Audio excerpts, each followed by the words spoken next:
it's that time of year again. The new iPads have been released. Now we have the iPad mini, the iPad Air, and the iPad Pro. It can be quite daunting from a student's perspective to know which one is for you. So I thought it'd be a good idea to make this video to, kind of show what I think are the things to consider and which iPad is actually for you. Hey guys, Archie here, a second year medical student, and on this channel we focus on learning how to learn, and today we're focusing on some of those tools. So we know that there's plenty of options when it comes to selecting the iPads, and now it's really about what best value can you get for your buck. I'm gonna go through now why in 2021, iPads are becoming a very useful device for students.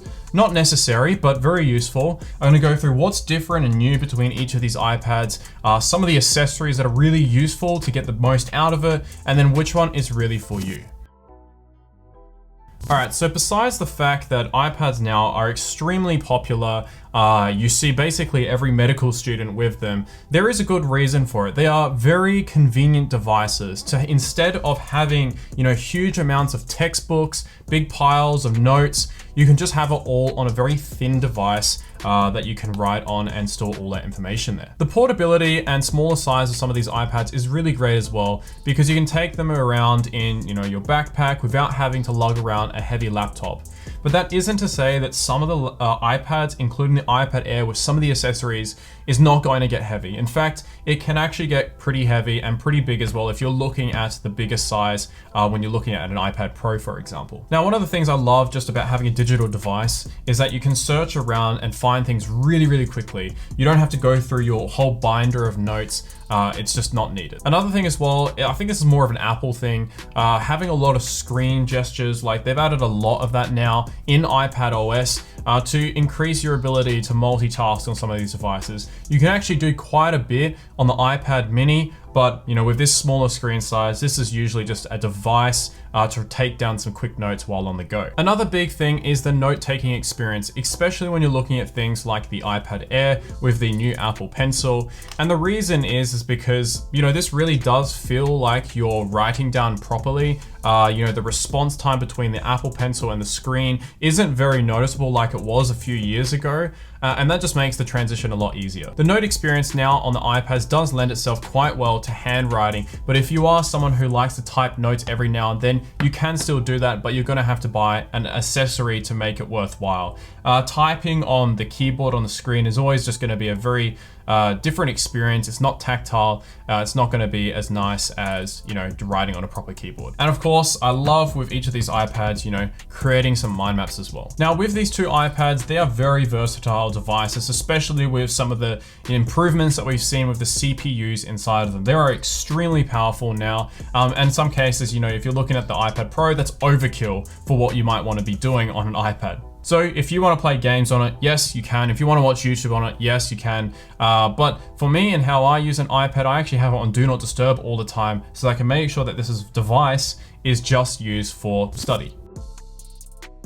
So what's new with the new iPad 9th generation? That's a lot of generations, but essentially now it has the A13 chip, which is better than last year's one, so it's a little bit quicker. But the thing that I really like about the new iPad is that we have this true depth camera now. And what this means is it has that center stage feature, which I've been having a lot of fun with on FaceTime calls. Essentially, it's like if you're in a lecture and you had like a camera person like following you and adjusting and putting you in focus. That's kind of what it does now. It's not really that useful, but it's just a little bit of fun. And now it's got that ultra wide camera on there as well. We've also got the true tone display, which is something that I've been wanting to see on the iPad for quite a while now. I've gotten so used to it on all the other devices. It's just something that it just makes sense. And they've increased the storage on these as well from, going from 32 gigs now to 64. And there's also some other options. In my personal experience, 64 gigabytes has been more than enough on my iPad Pro, just because I keep everything on the cloud already. So there isn't much that's changed with this iPad versus other ones, but I think worthwhile things to mention in the difference between this iPad versus the other ones is that you've got more of a plastic screen here. You can notice that when you put it side by side, but if you are going for the value option, then you're not going to really worry about it when you're looking at this device. In terms of functionality, it is more than capable. You do get the old Apple Pencil though, and there's always a lot of drama around this, especially how, it just looks really ridiculous when you charge it. There is an adapter that you can put on the end of this so that you can connect your lightning bolt iPhone charger to it. But again, like, it's a little bit of an inconvenience having this little, thing at the end and also having to charge it. So, the only thing that would take me away from the iPad is just the fact that literally it's just this Apple Pencil. We also have, the physical button here, which, you don't see much anymore on Apple devices, but realistically, yeah, it's just the Apple Pencil that annoys me about it. But, if you're on a tight budget, then I would definitely be considering this. So with the iPad Air, this has been out for a few months now compared to the other iPads that we have here. But compared to the previous generation, this is just a complete level up. I haven't actually made a video on this before, but this is really an incredible device. So it doesn't quite have the M1 processor, but as a student, you really don't need that. And so, with the A14 chip inside of this is more than enough, and it's very capable as well. Because of its form factor, it fits right in place with some of the, classic Apple accessories that, are straight up overpriced. You got the Magic keyboard here, which, we'll come to talk about this as well. But also, the smart keyboard that existed before. A huge thing that makes this a good device is the new Apple Pencil, which is so conveniently, I don't know why Apple never did this in the first place, but just sticks onto the side. That would be like the most logical thing, but who knows why they didn't do that. But now it's here, and it's on the iPad Air. We've got that edge-to-edge display, which is very much the same form factor as the iPad Pro, but you can slightly notice that the bezels are slightly bigger, but no one really cares about that. We've also got, the better sound system now with the stereo. Again, something that's not really important when you're getting an iPad, but it's just nice to have. You've got that Touch ID, which has its benefits and its cons. It really depends on who you are. Now having to wear masks a lot of the time, it's probably pretty useful. But using the iPad Pro, I'm usually sitting down and have my mask off. The Face ID is quite nice as well, but that doesn't come with the iPad Air. So another thing that's great is we have the USB-C port that has been added to the iPad Air, which makes a lot of sense when you compare it to the MacBook lineup. But as well, we have a lot of changes to the camera as well. Okay, so next we have is the iPad mini, and this is a very, very interesting device. It's, it's small and it's cute as well. So it has the A15 processor in it with that USB-C port. And when you buy the cellular model like this one here, you do get the 5G. As a student, I don't think cellular is going to be a thing that you really want to consider unless you are always on the go and don't have Wi-Fi access.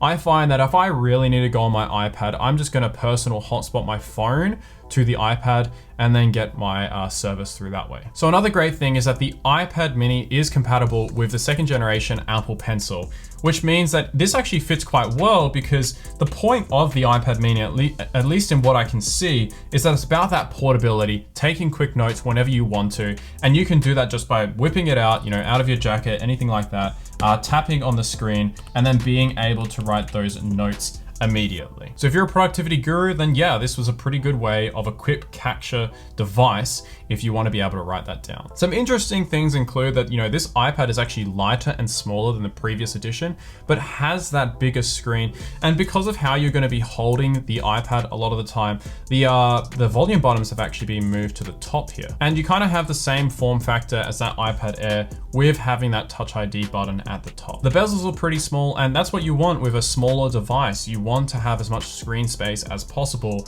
because it's so small and you want to fit as many notes as you can on it. So you've got a better camera on the front and on the back as well. And I actually think carrying something like this around, you're not going to look so weird by taking pictures with this camera, which might be part of the reason that they also added a flash onto this. Well, we'll take a look later on in this video, who this really might be for compared to the other two iPads.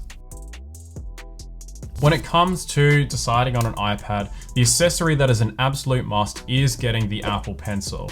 I do have a high preference towards the new Apple Pencil just because it's much more intuitive and less dumb.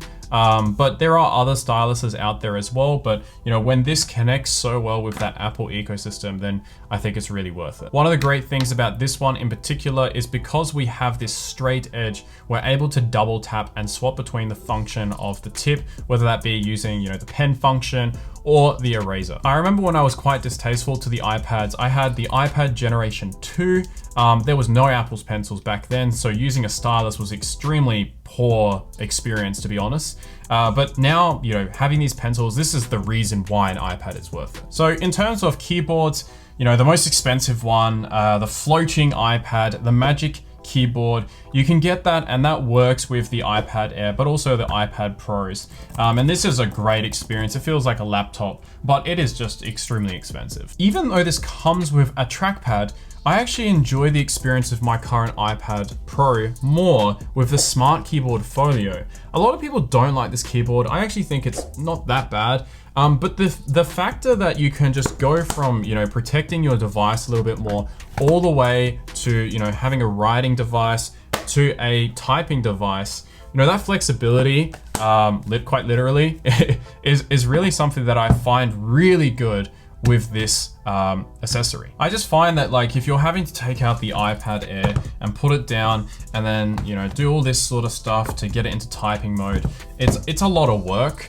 Especially when this, like, lugging this around, if you have the you know, iPad Pro 12-inch iPad, you know, that's gonna be literally as heavy as a laptop. And this can add up as well, even though it's called the iPad Air.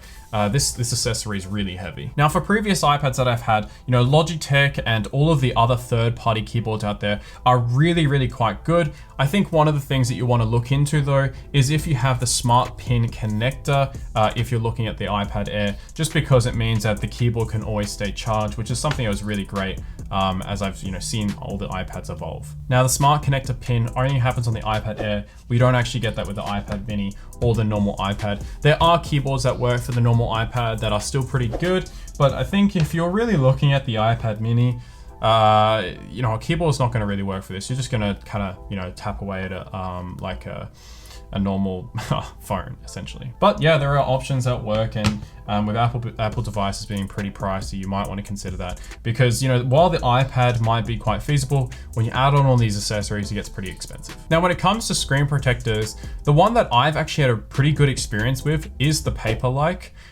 You know, my experience itself was really positive there. I do have an affiliate link down below if you want to get the Paperlike, but I've heard of a lot of other people who have found similar ones on Amazon, eBay as well that do the job. So, you know, that's the one that I've had on my iPad Pro for a very long time, and I would actually end up getting it again.